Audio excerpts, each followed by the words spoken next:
자, 여러분 보십시오. 우리가 영적으로 좀 하나님 앞에 나가려 그러면 사람들은 뭐라고 얘기하냐면, 야, 너 그렇게 지금 한가하냐? 너 지금 뭐 하고 있냐? 야, 너 신앙생활은 그렇게 하는 게 아니야. 너 있잖아. 너 믿는다는 게 뭔 줄 알아? 너처럼 믿는 건 아니야. 오히려 우리가 믿는 사람들 속에 있으면서도 우리가 어떻게 되냐면, 나는 외치고 싶은데 주위의 사람들은 뭐라고 얘기냐면은 침묵하라, 이렇게 얘기를 한다라는 거예요. 참 신기하죠. 네, 그죠? 여리고성이 무너질 때 어떻게 무너졌죠? 예, 7바퀴를 돌고 그 다음 뭘 했죠? 소리를 쳤죠. 근데 참 희한해요. 우리가 세상의 이 관점으로 보면 어때요? 뭐 도는 게 뭐가 대단해요? 뭐가 대단해? 그리고 마지막에 와 하고 소리친다고 어떻게 여리고성이 무너질 수가 있겠어요? 근데 하나님은 그 백성들에게 뭐라고 얘기했냐면, 잠잠하지 말고 마지막에 함성을 한번 소리를 치라 얘기를 했어요. 근데 그 소리가 어떻게 되냐면 무너지게 만들었다라는 거예요.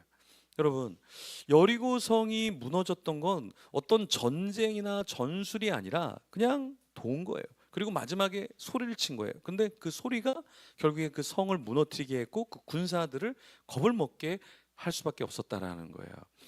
바디메오가 막 소리쳤어요. 그때 사람들은 뭐라고 얘기냐면, 야, 그렇게까지는 소리치지 마. 너 그렇게 한가해? 그런다고 뭐 될 것 같아? 네가 그런다고 뭐 영향이 있을 것 같아? 그러니까 세상은 우리로 하여금 계속해서 침묵하게 만든다라는 거예요. 침묵하게 만든다는 거예요. 그죠? 여러분이 뭔가 섬기잖아요. 그러면 또 그게 섬김이냐? 여러분이 막 성경 읽잖아요. 뭐 너는 성경만 읽느냐? 여러분이 막 열심히 전도하잖아요. 그럼 너는 생애는 돌아보지 않고 네 삶은 돌아보지 않고 뭐 전도만 열심히 하느냐? 성경만 열심히 하느냐? 뭐 오만 가지 소리가 여러분 다 들려옵니다. 근데 그 오만 가지 소리를 다 맞춰서 살아봐요. 그럼 어떻게 돼요? 아무런 삶이 사라지지 않아요. 오히려. 그래서 우리는 어떤 삶을 살아야 되냐면, 침묵하라 그러고 뭔가 너는 왜 인생을 그렇게 사느냐라고 이야기할 때 그 말을 다 듣는 게 아니라, 어, 주님이 나에게 무엇을 원할까? 난 주님에게 어떤 소리를 외쳐야 될까? 나는 어떤 목소리를 내야 될까? 그 부르심에 따라서 살아가면 된다라는 거예요. 그렇죠? 제가 이번에 세례 요한이 외쳤던 광야를 다시 또 가봤는데요. 여러분, 그 요르단의 지형이 평균적으로 이렇게 해발 900m 정도 높은 곳에 있어요. 그런데 세례 요한이 살았던 터는 마이너스 지형이에요. 그러니까 마이너스 한 300, 400 정도 되는 좀 낮은 지역이에요. 사해 바다랑 굉장히 가까이 있는데, 어떠냐면 그 낮게 있기 때문에 고온에 있으면, 높은 곳에 있으면 이게 습함이 좀 덜해요. 그리고 좀 날씨가 시원해요. 근데 세례 요한이 있었던 데는 가면, 지난번에도 갔지만 요번에는 제가 지난번에는 여름에 8월 달에 갔고 요번에는 이제 4월 달에 갔잖아요. 4월은 봄이거든요, 거기도. 근데도 거기만 굉장히 더워요. 그러니까 다른 데는 이렇게 잠바를 안 입어도 되는데 입거나 뭐 좀 추우면 입거나 뭐 그냥 편한 봄 날씨라면, 여기 세례 요한이 있던 터는 그냥 여름이에요. 4월 달에도 그냥 땀이 뻘뻘 나는 그냥 여름이에요. 그냥 여름. 세례 요한이 있던 그 곳은 굉장히 습하고 더운 지역이었어요. 근데 그곳에서 세례 요한이 무엇을 하냐면, 사람들이 거기 왜 모여 살겠어요? 그렇게 더운데 모여 있지 않은 광야잖아요. 근데 거기서 세례 요한이 목소리를 냈다라는 거예요. 목소리를. 그러니까 주의 길을 예비하기 위해서 회개하라라고 얘기하고 사람들에게 세례를 줬다라는 거예요. 그런데 그 목소리를 계속 내자 사람들이 모여서 공동체를 이루게 됐다라는 거예요. 그래서 세상 사람들이 볼 때는, 믿는 사람이 볼 때는 세례 요한의 삶은 바보 같은 삶이에요. 왜냐하면 아버지 사가랴가 제사장 가문이었고 자기는 공무원이 되는 그런 인물인데, 그걸 다 내려놓고 가서 광야에서 외치는 소리여가 됐다라는 것은 그 사람들이 이해하지 못하는 삶이었죠. 근데 그 삶을 살았잖아요. 그렇죠? 바디메오도 지금 뭔가 나에게 있어서 예수님이 지나가기 때문에, 이 타이밍에 내가 외쳐야 되는구나 해서 외쳤는데, 그 외치자마자 사람들의 반응은 뭐냐면, 야, 잠잠해라, 조용해라, 침묵해라, 시끄럽다 라는 거죠. 그런데 그 외침을 멈추지 않았다라는 거예요. 그러자 예수님이 멈춰요. 그러면서 한 사람의 외침, 바디메오의 외침 앞에서 예수님께서 마가복음 10장 49절에 예수님께서 그를 부르라 라고 이야기하셔요. 그래서 나의 앞으로 그 사람을 데려오라 이렇게 말씀하신다는 거예요. 그래서 우리는 외칠 때, 섬길 때 어디까지 해야 되냐면 주님이 부르심, 주님이 알아주시고 그 사역이 될 때까지 계속해서 사실은 외쳐야 되는 거예요.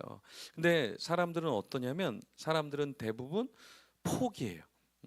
요 정도 하고 안 됐으니까 난 안 돼 라고 포기한단 말이에요. 섬길 때도 내가 섬겨봤더니 잘 안 돼. 그러니까 포기하자. 내가 복음을 전할 때도 내가 복음을 전해봤더니 잘 안 돼. 그러니까 포기한단 말이에요.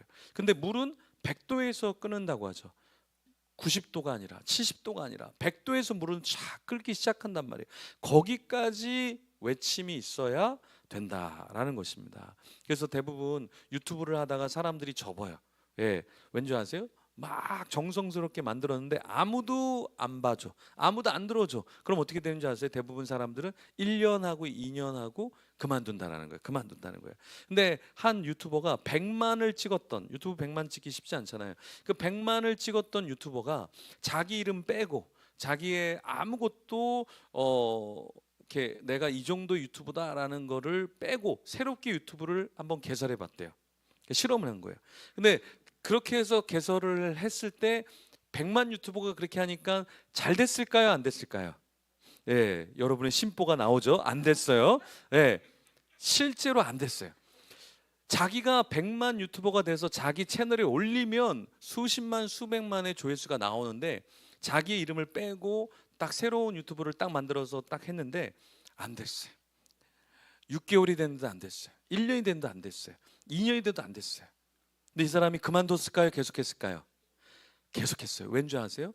자기가 처음에 채널을 키울 때 처음부터 잘 됐을까요? 안 됐을까요? 안 됐죠. 어느 순간에 100만이 됐을 때는 이게 편한 거는 알았지만 이 유튜버는 포기하지 않았다는 거예요. 왜? 자기는 100만 유튜버이기 때문에 그 정도로 될 것을 경험했고 되는 걸 알기 때문에 한 달이 지나고 6개월이 지나고 1년이 지나고 2년이 지나도 하면 된다라는 걸 알았기 때문에 포기하지 않아서 결국에는 또 다른 채널을 굉장히 크게 키웠습니다.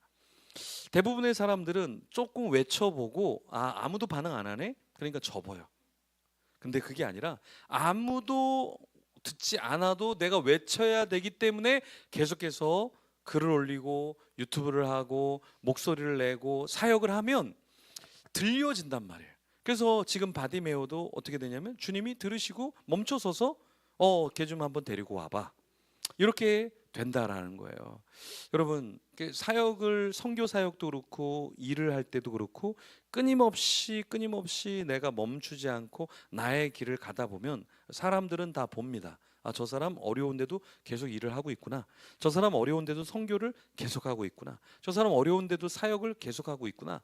여기에서 주님이 주목하게 되고 사람들이 주목한다라는 거예요. 여러분, 개척교회도 마찬가지입니다. 개척교회가 참 많이 개척을 하지만 코로나 전에는 100개 중에 3개가 살아남으면 교회가 굉장히 괜찮다라고 얘기를 했어요.